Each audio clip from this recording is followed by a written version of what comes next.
یہ گفتگو جو ہم نے شروع کی صلیبی جنگوں سے، دراصل ہمارا ٹارگٹ اور ہدف قادیانیت کے بارے میں کھل کر تفصیل سے آپ کو بتانا ہے، ان کے وہ دھوکے اور وہ اشکال آپ کو بیان کرنے ہیں جو وہ آپ کو دیتے ہیں یا پڑھے لکھے لوگوں کو دے کر ان پڑھ آدمی ان کے دھوکے میں کم آتا ہے۔ یہ یاد رکھنا، وہ آئے گا تو کسی لالچ کے تحت آ جائے تو یہ ایک الگ بات ہے، کیونکہ ان کے پاس بہت سارے ہتھ کنڈے ہیں، وہ کیا کیا حربے اور کیا کیا ہتھ کنڈے، ان کا بھی ذکر آئے گا۔ لیکن لکھے پڑھے طبقے کو وہ جن چیزوں سے متاثر کرتے ہیں، جو چیزیں بیان کر کے اپنے پیچھے لگا لیتے ہیں اور اپنا اعتراف کرواتے ہیں، وہ دھوکے کیا ہیں اور ان دھوکوں کی حقیقت کیا ہے، وہ انشاءاللہ جب آپ کو پتہ چل جائے گا کہ فلاں بات کا دھوکہ جو دیا جا رہا ہے اس کی حقیقت اصل یہ ہے۔ تو یہ سب کچھ ہمیں بیان کرنے کی ضرورت اس لیے جو پیچھے اب ہم بیان کر رہے ہیں یا پچھلی نشستوں میں ہوا، اس کی ضرورت یہ ہے کہ یہ ایک باقاعدہ پلیٹ فارم بنتا چلا گیا، ایک سٹیج تیار ہو گئی کہ مسلمانوں کو زخم پہنچانے کے لیے مختلف اوقات میں مختلف حربے مغربی قوتوں نے مسلمانوں کے خلاف، اسلام کے خلاف، دراصل تو اسلام کے خلاف نہیں تھی، مسلمانوں کے خلاف تو ایک ضمنی سی بات رہ جاتی ہے، اصل میں وہ اسلام کے ہاتھوں، قرآن مجید کے ہاتھوں پریشان ہیں۔ تو اس کے لیے وہ چاہتے ہیں کہ لوگوں کے اندر مختلف شکوک و شبہات، مختلف قسم کی بدگمانیاں، اور جب وہ بہت سے حربوں میں ناکام ہوئے تو بالآخر انہوں نے مسلمانوں کے اندر گھس کر اس انداز سے کام کرنے شروع کر دیے، رفاہی کام، فلاحی کام، اور سوسائٹی مختلف این جی اوز بن گئی، نان گورنمنٹ آرگنائزیشن، جنہوں نے لوگوں کے مختلف کام کیے، ہاسپٹل قائم کر دیے، اور مختلف قسم کے رفاہی ادارے جو آپ کے مادی طور پر دنیاوی نقطہ نظر سے آپ کے مسائل حل کرتے ہوئے نظر آئے۔ لامحالہ ضرورت مند انسان ان کی طرف متوجہ ہوتے چلے گئے، اور یوں وہ لوگوں کو زیر احسان، زیر بار احسان لاتے گئے، اور اس طرح سے وہ اپنے مقاصد حاصل کرنے میں کامیاب ہوئے۔ وہ مقاصد کیا تھے؟ ان میں ایک بڑا مقصد یہ تھا کہ مسلمان کو مسلمان نہ رہنے دیا جائے، بس وہ عیسائی بنے نہ بنے۔ ظاہر ہے کہ جب آپ کو کوئی کہے گا کہ آپ عیسائی بن جائے تو آپ عیسائی بننے کے لیے قدم تیار نہیں ہوں گے۔ جب آپ کو کوئی ہندو بنانے کے لیے آپ کو ہندوازم کی دعوت دے گا تو ظاہر ہے کہ آپ اس دعوت کو ٹھکرا دیں گے۔ تو چونکہ یہ چیز براہ راست قبول ہونا ممکن نہ تھی، مسلمان نسلوں میں بہت کوتاہیوں کے باوجود، بہت کمیوں اور خامیوں کے باوجود، بہرحال دینی غیرت کی کسی نہ کسی درجے میں رمق آج بھی موجود ہے۔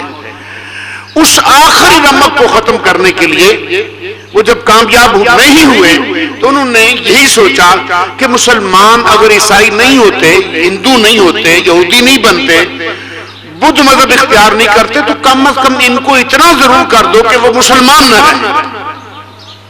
اور اس کے لیے انہوں نے آپ کی بجائے آپ کی نسل کو ٹارگٹ کیا، آپ کی اولاد کو ہدف بنایا۔ ان کا محنت کرو، کام کرو ان کے بچوں پر، اور بچے انسانی کمزور، انسانی کیا میرا خیال ہے شاید جانور کی بھی کمزوری ہے، اس کی اولاد، اس کا بچہ۔ بچے کے حوالے سے بندہ بڑے بڑے رسک لیتا ہے، بڑے بڑے خطرے مول لیتا ہے، اولاد کی خاطر بڑے بڑے ایسے ایسے اقدامات، ایسے ایسے فیصلے، ایسے ایسے خطرناک حالات کا سامنا کرنے کے لیے تیار ہو جاتا ہے، کیونکہ اسے اولاد اپنے سے بہت زیادہ، اپنے آپ سے زیادہ عزیز اور پیاری ہوتی ہے۔ آپ جانتے ہیں نا کہ کوئی بندہ بھی، یہ انسانی نفسیات ہے کہ کوئی بندہ بھی یہ نہیں چاہتا کہ کوئی دوسرا اس سے ترقی کر کے آگے نکل جائے، وہ اس کا بھائی کیوں نہ ہو۔ وہ بھائی کے بارے میں بھی یہی سوچتا ہے کہ یہ ترقی ضرور کرے پر میرے مقابلے میں ذرا ایک نمبر پیچھے ہی رہے تو ٹھیک ہے، لیکن اولاد کے بارے میں ہر باپ یہ چاہتا ہے اور کوشش کرتا ہے کہ یہ میرا بچہ، میری اولاد میرے مقابلے میں اور ترقی کرے اور آگے بڑھے. یہ سچ ہے. تو انہی مقاصد کو حاصل کرنے کے لیے ہماری انہی انسانی کمزوریوں کو، انسانی ان رویوں کو انہوں نے اپنے مقاصد کے لیے استعمال کیا اور اس سے بہت حد تک انہیں کامیابی ہوئی. قرآن مجید ہمیں اس حوالے سے انتباہ کرتا ہے کہ یہ جو تمہاری بڑی کمزوری ہے نا، یہ ٹھیک ہے، تمہارے لیے اس میں بڑی کشش ہے، اور ہم نے ہی کشش رکھ دی اس میں، تمہاری اولاد میں، اور دنیا کے بہت سارے معاملات ہیں جن میں ہم نے تمہارے لیے کشش رکھی ہے. لیکن اس کشش کا یہ معنی نہ لے لینا، اس کشش میں تم اتنے بے اختیار اور بے بس نہ ہو جانا کہ صرف اولاد ہی اولاد رہ جائے اور تم اپنا آپ بھلا بیٹھو، اپنی قبر سے بے خبر ہو جاؤ اور اپنی حشر کے معاملے میں کوئی تیاری نہ کر سکو. تم مومن ہو، صاحب ایمان ہو، تو تمہارے ایمان و اسلام کا تقاضا یہ ہے کہ تم اپنی اولاد کے ساتھ محبت کرتے ہوئے اپنی آخرت کا خیال رکھنا. یا ایھا الذین آمنوا، ایمان والو، لا تلقوا بأیدیکم الی التہلکہ. یہاں فرمایا یا ایھا الذین آمنوا لا تلہکم اموالکم ولا اولادکم عن ذکر اللہ. یہ جو تمہارے اموال، یہ کاروبار، یہ دنیا کی دولتیں، یہ دنیا کے ٹھاٹ باٹ ہیں، یہ تمہاری اولاد ہے، یہ تمہیں اللہ کے ذکر سے غافل نہ کرنا، اللہ کی یاد سے کہ اللہ نے مجھے یہ کرنے کا حکم دیا ہے، اس کام سے روکا ہے، فلاں میرے لیے اس نے پسند کیا ہے، فلاں چیز نہیں پسند کی ہے. اس کی پسند اور ناپسند کا تصور، وہ تذکرہ ہر وقت تیرے ذہن پر، تیرے دماغ پر، تیری فکر پر ہر وقت اس کی روشنی پڑتی رہے، وہ تجھے غفلت میں مبتلا نہ کر دے. اولاد کی محبت یا مال کی محبت، پھر ساتھ میں تنبیہ کر دی وَمَن يَفْعَلْ ذَلِكَ فَأُولَٰئِكَ هُمُ الْخَاسِرُونَ. بہت خطرناک بات ہے. فرمایا کہ جو اس طرح کرے گا، اموال و اولاد کی محبت میں یاد الہی سے غافل ہو جائے گا، تو پھر آگاہ ہو جاؤ وہ بڑے ہی خسارے میں پڑ گیا، بڑے خسارے میں پڑ گیا، بڑا گھاٹا ہے جو اس نے کمایا ہے. تو حضرات محترم، کیا کسی شخص کو اپنے بزنس کے کسی بھی درجے میں کسی بھی درجے کا گھاٹا منظور ہوتا ہے؟ تو بات پچھلی کسی نشست میں ہوئی تھی کہ یہ سانسوں کی جو نعمت ملی ہے، دولت ملی ہے، جو سانسوں کے موتی ملے ہیں، انہیں ضائع کرنا اور انہیں گوانا، غفلت میں گوا دینا. اور جب ہم حشر میں اعمال کے ساتھ حاضر ہوں گے، کیا سرکار دو عالم علیہ السلام نے ارشاد فرمایا کہ جب بندہ بارگاہ الہی میں پیش ہوگا، دنیا میں تو اس نے بڑے اعمال کیے، اچھے اچھے اعمال کرتا رہا، لیکن اولاد کے معاملات میں اس سے جو کوتاہیاں سرزد ہوئی، جو غفلتیں ہوئی، ان کوتاہیوں اور غفلتوں نے اولاد کو بگاڑ دیا. اولاد مجرم پیشہ بن گئی، جرائم پیشہ بن گئی، اولاد خطا کار ہو گئی، اولاد باغی ہو گئی، دین کی باغی ہوگی، ماں باپ کی باغی ہوگی، اپنی اقدار کی باغی ہو گئی، اپنی روایات کی باغی ہو گئی. تو ایسی اولاد کی بد کرداریوں کی وجہ سے قیامت کے دن یہ نیکیاں کرتا رہا، ہوتا یہ رہا کہ یہ نیکیاں کرتا رہا، اولاد کی بدکاریاں اس کی نیکیوں کو ساتھ ساتھ ملیا میٹ کرتی رہی. یہ نیکیاں کرتا رہا، یہ تقریریں کرتا رہا، یہ نعتیں سناتا رہا، یہ قرآن سناتا رہا، یہ قرآن پڑھتا رہا، یہ نمازیں پڑھتا رہا، یہ تہجد پڑھتا رہا، یہ ذکر و فکر کرتا رہا، یہ خیرات کرتا رہا، خلق خدا کی صلاح و فلاح کے کام کرتا رہا. اولاد کی بدکاریاں اس کی ایک ایک نیکی کو مٹاتی چلی گئی. پتہ کب چلا؟ جب مجمع حشر میں آنکھ کھلی اور سامنے نامہ اعمال آیا تو نیکیوں کا پلڑا صاف خالی تھا. اولئک هم الخاسرون. یہی خسارہ ہے میرے لوگ دوستو، یہی خسارہ ہے جو ہمیں تباہ و برباد کر رہا ہے، اور ہم اس خسارے کے معاملے میں بے فکری کا شکار ہیں. اس غفلت سے نکلیے اور فکر کیجئے کہ زندگی تیزی سے گزر رہی ہے. آپ کی روایات کیا تھی؟ میں آپ کو قرآن پاک ایک باپ پیش کرتا ہے، آپ کو ایک والد پیش کرتا ہے. قرآن پاک ایک باپ کا کیریکٹر آپ کے سامنے بیان کرتا ہے. آپ اس باپ کو دیکھیے کہ وہ بیٹے کو کیا کہتا ہے. یہی قدر ہے، یہی اقدار ہے ہماری، یہی ہماری روایات ہیں جن کو مٹنے سے بچانا ہے. جو قرآنی باپ اپنے بیٹے کو کہہ رہا ہے. ارشاد خداوندی ہے کہ یا بنیا اقیم الصلاۃ وامر. یہ لقمان علیہ السلام کے حوالے سے ذکر ہے کہ انہوں نے کہا یا بنیا اقیم الصلاۃ، بیٹا میرے بیٹے، یا بنیا میرے بیٹے، بیٹا نہیں میرے بیٹے. یہ جو آپ پنجابی میں کہتے ہیں نا پترا، یہ یا بنیا بھی وہی ہے. ایک ہے پتر، ایک ہے پترا. یہ جو الف ہے یہ خاص اپنے اندر جاذبیت، ایک کشش، ایک معنویت جو آپ کہتے ہیں بیٹا، بانداز تخاطب جب آپ کہتے ہیں. تو بھائی یہاں آگے بڑھنے سے پہلے یہ نقطہ ہر باپ ذہن میں رکھ لے، ہر ماں سمجھ لے یہ نقطہ کہ اولاد کی تربیت آخر کی کس طرح جاتی ہے. کیا وجہ ہے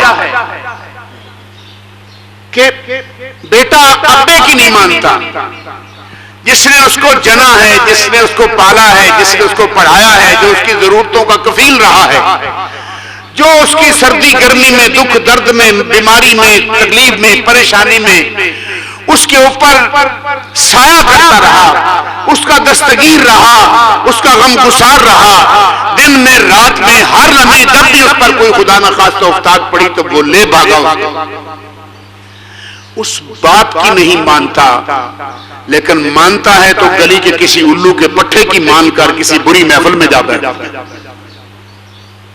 یہ رویہ ہے نا آج ہمارے سامنے، یہ ہماری سوسائٹی میں یہ عام بیماری ہے. باپ کی نہیں سنتا اور باپ کو پتہ تک نہیں ہوتا کہ بیٹا کیا کر رہا ہے، بیٹے کی مصروفیات کیا ہے. اگر بیٹا کوئی کاروبار بھی کر رہا ہے تو وہ باپ سے مشورہ نہیں کرتا. یاروں دوستوں کو اس کے آنے والے 6 مہینے کی پلاننگ کا پتہ ہوتا ہے، نہیں پتہ ہوتا تو گھر کے ایک بڈھے باپ کو نہیں ہوتا. ایسا کیوں ہے؟ ابا جان آپ کا بیٹا آپ سے اتنا متنفر کیوں ہے، اتنا دور کیوں ہے؟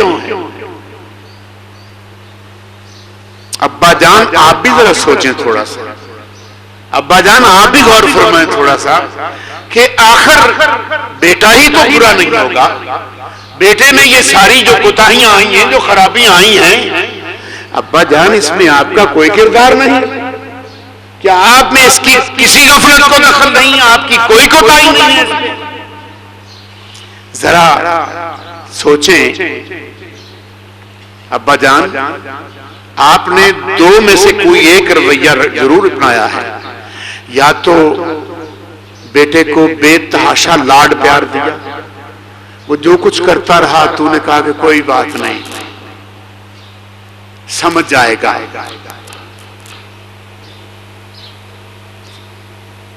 دوسرا رویہ یہ تھا کہ آپ نے ہمیشہ جب بیٹے کو دیکھا تو گہری نظر سے دیکھا، غضبناک نگاہوں سے دیکھا، وجہ بے وجہ اس کو ڈانٹا، اس تصور اور اس تخیل میں کہ اولاد کو ذرا دبا کے رکھنا چاہیے.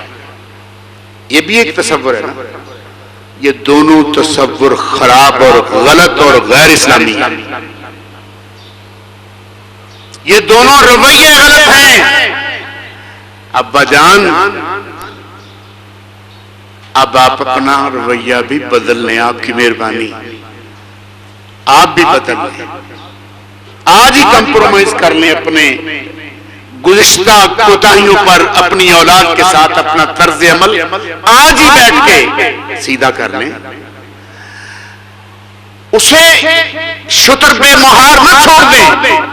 حالات کے رحم و کرم پر، حالات کی سفاک آندھیوں کے تھپیڑوں پر اسے نہ سپرد کر دیں. اسے پیار سے، گود میں بھی آپ نے جب لیا تھا اسے، تو اسے پیار سے، محبت سے اسے سینے سے لگائیں، بھینچیں. نفسیات کے جو ماہرین نفسیات وہ بتاتے ہیں جب ماں یا باپ اپنے بچے کو گود میں لے کے جب بھیجتے ہیں، سینے سے لگاتے ہیں، باہوں میں لیتے ہیں، اس کو دباتے ہیں، پیار کرتے ہیں، چومتے ہیں، تو اس سب کچھ سے اس کے اندر خاندانی اور خون کی حرارت اور محبت منتقل کر رہے ہو. وہ جذبات، وہ شفقت پدری، وہ لطافت مادری، ماں اپنے طریقے سے، باپ اپنے طریقے سے اپنی اولاد کے اندر منتقل کر رہا ہوتا ہے. اس کی حرارت جب آپس میں ٹچ کرتی ہے، وہ ایک دوسرے سے اثر پذیر اور اثر انگیز ہوتے ہیں. ایسے میں تو اس کو پیار کرتا، محبت سے اللہ کا ذکر سناتا، اللہ کی باتیں سناتا. چھوٹا سا بچہ تھا، بات بچے کی، بچے کو گود میں لے کے وہ تھوڑا سا سمجھنے لگا تھا. کہتے ہیں نا پاؤں پاؤں چل رہا ہے، قدم قدم چلنا اس نے سیکھا ہے، انگلی پکڑ کے ابھی چلنا سیکھا ہے، واکر کے ساتھ چلتا ہے. وہ آپ کی باتیں بے شک آپ کے خیال میں نہیں سمجھتا. آپ اپنی بیوی کے ساتھ باتیں کریں، آپ اپنے کسی بیٹے کے ساتھ، بھائی کے ساتھ، عزیز کے ساتھ باتیں کریں، انبیاء کی باتیں سنائیں، محبت الہی کی باتیں سنائیں، صحابہ کرام کے واقعات سنائیں، آل رسول کے واقعات سنائیں، اس کو اولیاء امت کے واقعات سنائیں، بزرگوں کے، نیک ہستیوں کے، نیک کردار لوگوں کے واقعات اس کے سامنے دہرائیں، بیان کریں. رات کو سونے سے پہلے اسے اچھی اچھی کہانیاں، تعمیری اور کردار ساز کہانیاں سنائیں. اس کو عادت بنائیں، اسے ساتھ بٹھائیں، کھانا ساتھ کھلائیں، اس کے منہ میں چھوٹے چھوٹے نوالے دیں. اگر وہ بڑا نوالا اٹھاتا ہے تو اسے پیار سے، محبت سے، دیکھو بیٹا تمہارا کتنا پیارا خوبصورت چہرہ ہے، کتنا پیارا خوبصورت تمہارا دانے، تمہارے رخسار بنائے، بڑا سا نوالا ہم ڈالیں گے تو منہ کی شیپ خراب ہو جائے گی. ایسے اس کو محبت سے سمجھائیں اور سمجھانے کا عمل جاری رکھیں، لیکن سمجھانے میں کمال ہمدردی ہو، کمال دل سوزی ہو، کمال پیار ہو. سمجھانے میں محبت ہو، کوٹ کوٹ کے آپ کے اندر اخلاص بھرا ہوا ہو کہ آپ سمجھا رہے ہیں اپنی نسل کو جہنم سے بچانے کے لیے اور اپنے آپ کو دوزخ سے بچانے کے لیے. قُوا أَنفُسَكُمْ وَأَهْلِكُمْ نَارًا. خلاق کائنات نے جو تنبیہ کر دی تھی، انتباہ فرما دیا تھا کہ اپنے آپ کو اور اپنے خاندان کو، بال بچوں کو جہنم کی آگ سے بچاؤ. وہ یہیں سے بنیاد پڑے گی، یہیں سے بنیاد پڑے گی. اگر اب تک تو غفلت کرتا رہا، بیٹا بیٹی بگڑ گئے، اولاد بگڑ گئی، ان میں خامیاں، خرابیاں سوسائٹی میں اس نے وہاں سے اخذ کر لی، اچک لی، جس کا تو اپنے آپ کو بری ذمہ نہیں قرار دے سکتا، تو اس میں ذمہ دار ہے.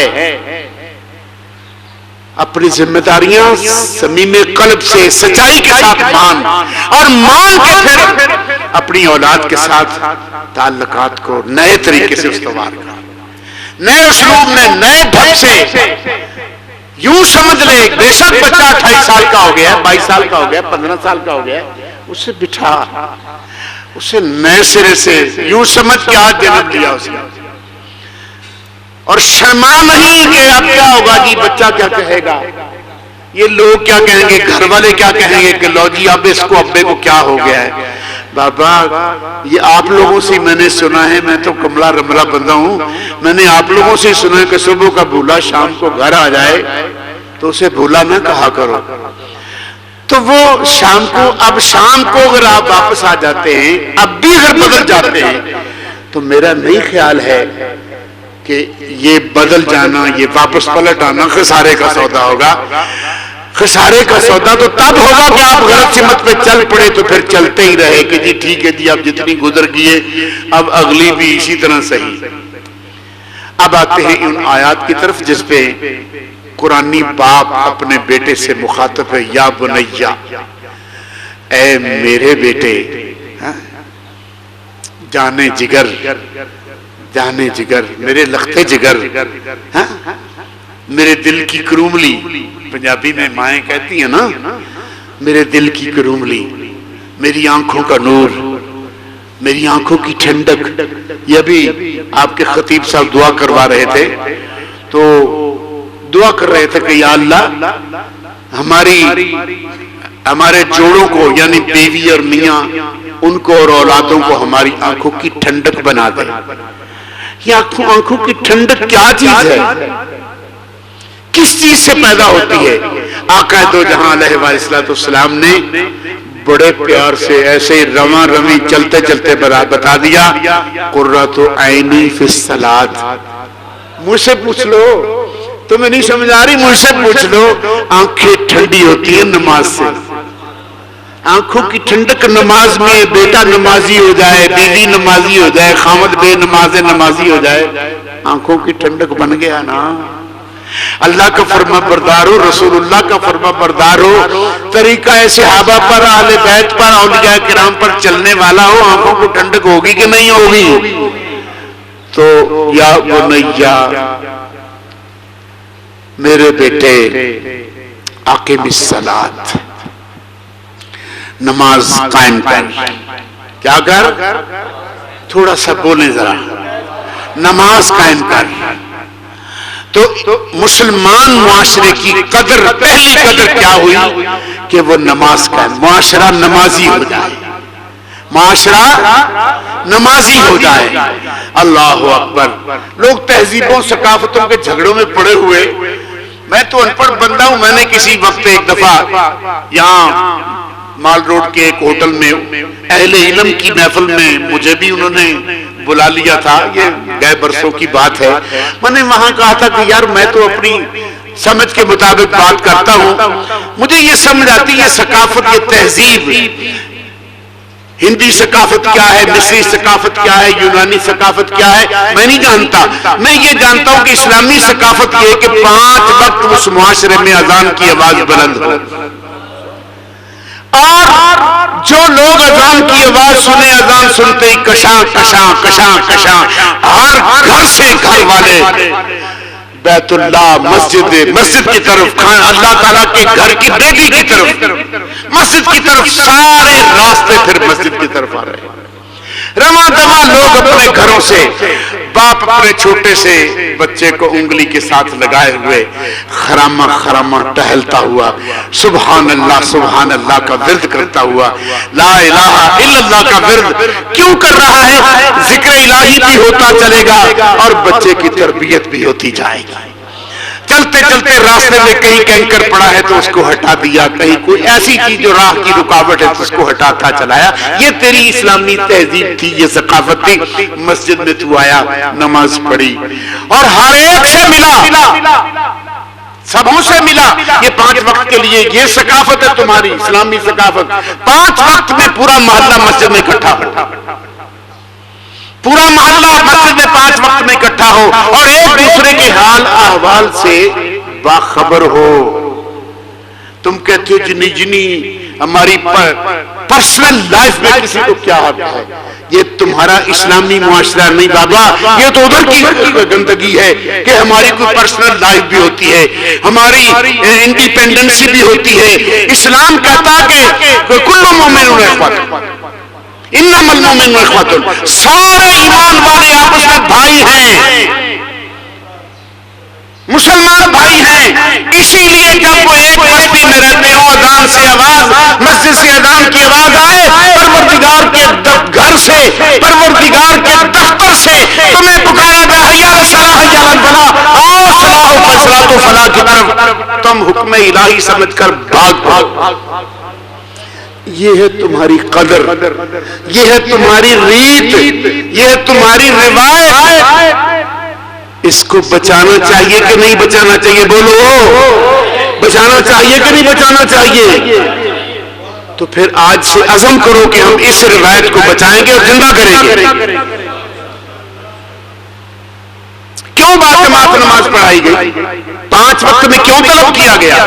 ایک تو وہی بات تھی اور اس کے بے شمار فائدے ہیں، بہت ساری وجوہات ہیں، لیکن ان میں ایک بڑا مقصد، ایک بڑی وجہ یہ تھی کہ سارے محلے کے لوگوں سے، سارے محلے کے لوگ آگاہ ہوں، کسی کو دکھ تکلیف ہو، کسی کو کوئی مسئلہ ہو، اس کے کام آئے۔ جو نہیں آیا اس کی خبر لے کہ بھائی وہ فلاں صاحب نہیں پہنچ سکے، خیریت ہے۔ دوسری قدر تھی وَأْمُرْ بِالْمَعْرُوفِ، وَأْمُرْ بِالْمَعْرُوفِ۔ آج کل تو امر بالمعروف اور نہی عن المنکر کی بھی آپ کے میڈیا پر تعبیر و تشریح نئے انداز سے سرکاری مزاج کے مطابق ہونی چلی ہے۔ اس پہ یہی کہا جا سکتا ہے اِنَّا لِلَّهِ وَإِنَّا إِلَيْهِ راجعون۔ تو بہرحال دوسری قدر تھی کہ کوئی بندہ کسی کو غلطی پر دیکھے، کوتاہی کرتا ہوا دیکھے تو تھانے دار بن کر نہیں، روب دے کے نہیں، اوے تم ایسے کیوں کر رہا ہے، یوں نہیں، اسے بڑی محبت کے ساتھ اور سچی ہمدردی کے ساتھ، جیسے کوئی رازداری سے کسی سے کوئی بات کرتا ہے، اس کے کنسن میں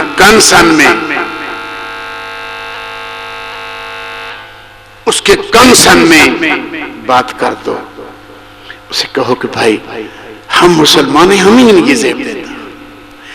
اگر ہمارا کوئی بچہ ابھرتا ہوا، اٹھتی ہوئی جوانی، اس سے کوئی کوتاہی ہوتی ہے تو اس کا بھی اسلوب یہی ہے، اس کی بھی عزت نفس ہے، اس کا پاس کرنا ہے، اسے پیار سے محبت سے سمجھایا جائے، وَأْمُرْ بِالْمَعْرُوفِ وَانْهَ عَنِ الْمُنْكَرِ، اور غلطیوں سے روکا جائے، غلط کاموں سے روکا جائے۔ جب آپ امر بالمعروف اور نہی عن المنکر کو زندہ کریں گے، آج تو اگلے کہتے ہیں کہ تمہیں کیا جی، یہ روایت ہماری قتل ہو گئی، وہ کہتے ہیں جی ہیومن رائٹس، اس میں آزادی سر فہرست ہے، انسانی آزادی، شخصی آزادی، جو بندہ جیسے مرضی، جو مرضی لباس پہنے، جو مرضی مذہب اختیار کرے، جو مرضی بولی بولے، جس طرح مرضی رہے سہے۔ اسلام نے کہا نہیں، آزادی کا یہ معنی نہیں ہے، آزادی کا معنی یہ ہے کہ ہر باطل خدا سے، ہر طاغوت سے تم آزاد ہو جاؤ اور اللہ سبحانہ و تعالیٰ کے بندے بن جاؤ۔ بندہ خدا ہونا اور ہر قسم کی فاسد بندگیوں سے انکار کر دینا، یہ آزادی مقصود تھی۔ یہ نہیں تھا کہ ویسے تو تم ہر چوکھٹ پہ غلام بنو، ہر چوکھٹ پہ سیدھا ریل ہو جاؤ، لیکن اگر آزاد ہو تو صرف خدا اور خدا کے رسول سے آزاد ہو۔ یہ ادھر سے تمہیں تحفہ ملا ہے۔ ان کہا کہ مسلمانوں کی نسل کو آزادی کا شیطانی سبق دو، یہ نہ ماں کی سنے، نہ باپ کی سنے، نہ بھائی کی سنے، نہ بہن کی سنے، نہ ہمسائے کی سنے، نہ بڑے کی سنے، نہ چھوٹے کی سنے، کوئی کسی قسم کی نہ سنے۔ وہ کہے کہ جی میری اپنی زندگی میں جیسے مرضی گزاروں، میری زندگی پر قدغن لگانے والے آپ کون ہوتے ہیں؟ یہ آج ہو رہا ہے، آج ہمارے گھروں میں یہ بات ہو رہی ہے۔ بیٹا باپ کے سامنے کھڑا ہو جاتا ہے، وہ کہتا ہے کہ آپ نے مجھے جن کے کوئی احسان نہیں کیا۔ ہاں، ایسے ایسے بےہودہ فکرے وہ زبانوں سے نکالتے ہوئے ذرا نہیں شرماتے، جو اسلامی، انسانی، چلیے اسلامی نہیں، مشرقی رویوں کے ہی خلاف تھا۔ مشرقی رویے قتل ہو رہے ہیں، اسلامی اقدار قتل ہو رہی ہے، اور ہم ہیں کہ بھنگ کا پیالہ پی کے مدہوش بیٹھے ہیں اور تماشا دیکھ رہے ہیں۔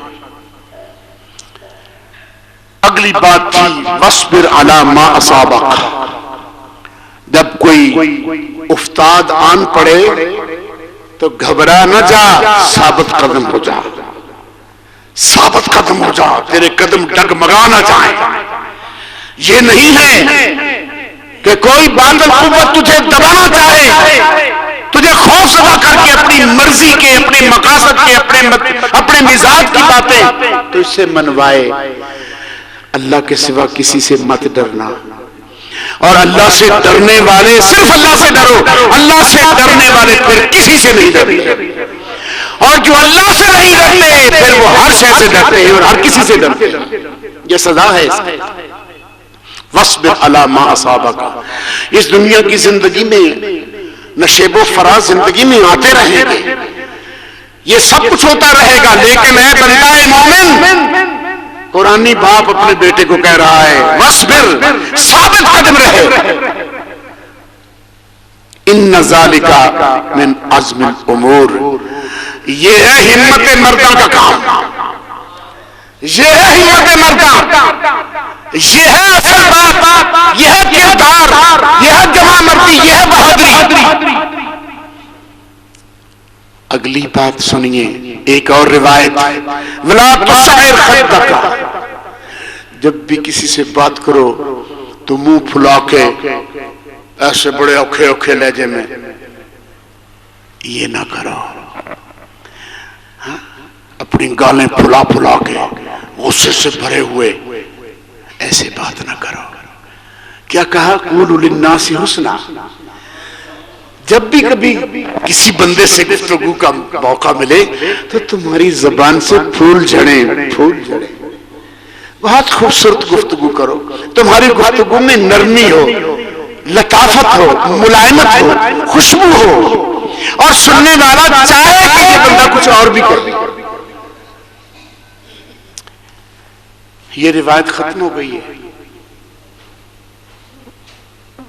صبح سویرے آپ لوگ جاتے ہیں نا، میں بھی جاتا رہا ہوں سڑک پہ، جب ہم ٹریفک کے ہجوم میں جا رہے ہوتے ہیں، موٹر سائیکل پہ آپ بھی ہیں، موٹر سائیکل پہ میں بھی ہوں، یا سائیکل پہ یا گاڑی پہ، بس ذرا سا کسی نے آپ کا راستہ کاٹا ہے، تھوڑا سا اس نے گستاخی کی ہے تو آپ کے بس نہیں ہوتا، ورنہ آپ اس کو کچا چبا جائیں۔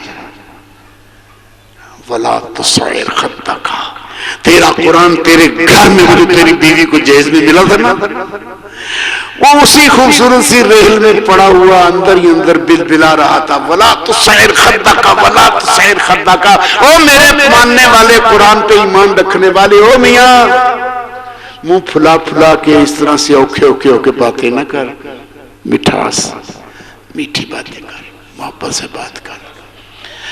ابے کو چاہیے کہ وہ اپنے بیٹے کو، قرآنی باپ یہ اپنے بیٹے کو سکھا رہا ہے کہ بیٹا منہ پھلا کے بات نہیں کرنی، نرمی سے، ملاطفت سے، پیار سے۔ وہی عرض کیا نا کہ بولے تو پھول جھڑے۔ وَلَا تَمْشِ فِي الْأَرْضِ مَرَحًا، وَلَا تَمْشِ فِي الْأَرْضِ مَرَحًا، زمین پر اکڑ اکڑ کے نہ چل، زمین پہ اکڑ اکڑ کے نہ چل۔ یہ اکڑ کے چلنا کیا کر لے گا؟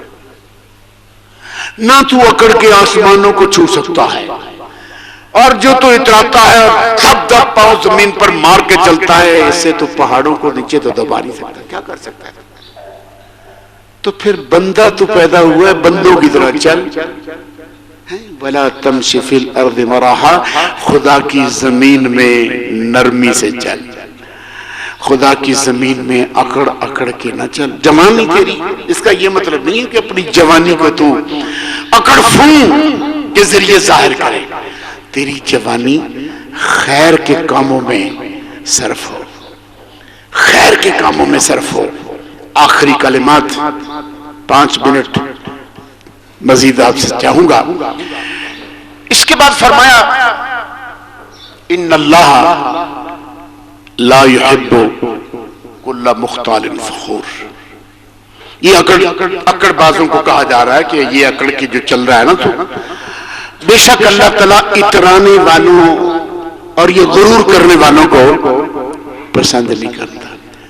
یہ جو تھے نا پراؤڈ، اللہ کو پسند نہیں ہے، پراؤڈنس نہیں پسند ہے، اس کو نرمی پسند ہے، لجاجت پسند ہے، آپ کی حلیمی پسند ہے۔ معاشرے میں اس کو رواج دو، نرم گفتگو کرو، محبت والی گفتگو کرو، میٹھا بولو، پیار سے بولو. پتہ نہیں وقت تو کوئی اجازت نہیں دے رہا میں، لیکن ایک بات کہنے کو ضرور میرا جی چاہ رہا ہے. یہ جو مشنریز ہوتے ہیں، غیر مسلم مشنریز، قادیانیوں کے ہوں، نصرانیوں کے ہوں، یہودیوں کے ہوں، جو بھی مشنری لوگ ہیں کام کرتے اپنے مذہب کے پرچار کے لیے، ان کو آپ گالی دیں، مندہ بولیں، ان کے ساتھ آپ کرختگی سے پیش آئیں، وہ آپ سے جواب میں برا نہیں بولتے، آپ کے سر نہیں آتے، اور یہ نہیں کہتے کہ تم نے اب تو کہہ لیا دوبارہ ذرا کہہ کے دکھائے. یہ نہیں ہوتا ان کا رویہ. آپ گالیاں دے رہے ہیں، آپ ان کے ساتھ کرختگی سے پیش آ رہے ہیں، وہ اور دھیمے پڑتے جا رہے ہیں، اور دھیمے پڑتے جا رہے ہیں. یہ دھیما پن تو تیری خصلت تھا، یہ دھیما پن تو تیری خصلت تھا. تیرے رسول محمد رسول اللہ علیہ وآلہ والسلام کو لوگ گالیاں دیتے تھے، کانٹے بچاتے تھے، پتھر مارتے تھے، کوڑا پھینکتے تھے. تیرے مصطفیٰ نے دھیما پن نہیں چھوڑا، تیرے رسول نے دھیما پن نہیں چھوڑا. اور وہ تو ایسا رسول ہے کہ فرشتہ آ کے کھڑا ہو جاتا ہے کہ یا رسول اللہ اذن ہو تو اس بدبخت قوم پر پہاڑ کو پلٹ دو. کہا فرشتے آئے ہو تو آؤ، ہاتھ اٹھائیں دعا کے لیے، آؤ دعا کے لیے ہاتھ اٹھائیں. لوگوں نے پتھر مار مار کے جسد اطہر کو لہو لہان کر دیا ہے، اور رسول اللہ کیا کہتے ہیں؟ یا اللہ اس قوم کو نور ہدایت، نور ہدایت بخش دے. آج ہم کیا کر رہے ہیں؟ نام کس ہستی کا لیتے ہیں، کس ہستی کا امتی ہونے کا دعویٰ کرتے ہیں، کس رسول مختصر کے ساتھ اپنی نسبت جوڑتے ہیں، لیکن ہمارا زندگی کا کوئی بھی پہلو تو ان سے لگا نہیں کھاتا، جڑتا ہوا تعلق ملاتا ہوا کہیں سے نظر نہیں آتا. کیا کرو گے، کیا کرو گے؟ ایسے ہی چلتے رہو گے. مر گئی روایت، قتل ہوگی تیرے پیارے رسول محمد مصطفیٰ علیہ السلام کی وہ دھیمے پن کی روایت. مسلمانوں تم میں ختم ہو گئی، تم نے قتل کر، اور تمہیں اس بات کا اندازہ تک نہ رہا، خیال تک نہ رہا کہ ہم کس عظیم وراثت سے محروم ہو گئے، کس عظیم ورثہ سے ہمارے دامن خالی ہو گئے. وقصد فی مشیکا، کہا اپنی رفتار کو، چال کو درمیانہ رکھ، درمیانی چال چل. وخفض من صوتک، اور اپنی آواز کو پست رکھ، اپنی آواز کو پست رکھ. ان انکر الاصوات لصوت الحمیر، مکروہ ترین، ناپسندیدہ ترین آوازوں میں گدھے کی آواز ہے. یہ جو تو غراقہ ہے، یہ جو تو مختلف دوسروں پہ دھاڑتا ہے، تو بندہ ہے. تیری روایت، یہ ابا کہہ رہا ہے اپنے بیٹے کو کہ بیٹا یوں نہ کر، یوں کر. میں آج کی نشست کے اور اپنے تمام سننے والے باپوں کو، ماؤں کو یہ درخواست کروں گا کہ آج کی اس نشست کے حوالے سے اس سبق کو پلے باندھ لیجیے، اور گھر جا کے تہیہ کیجیے. بدل جائیے، کچھ نہیں فرق پڑتا. نہ شرمائیے، بدلنے میں مت شرمائیے. اچھائی کی طرف آنا ہے، اور اچھائی کی طرف آنے میں دیر نہ کرنا.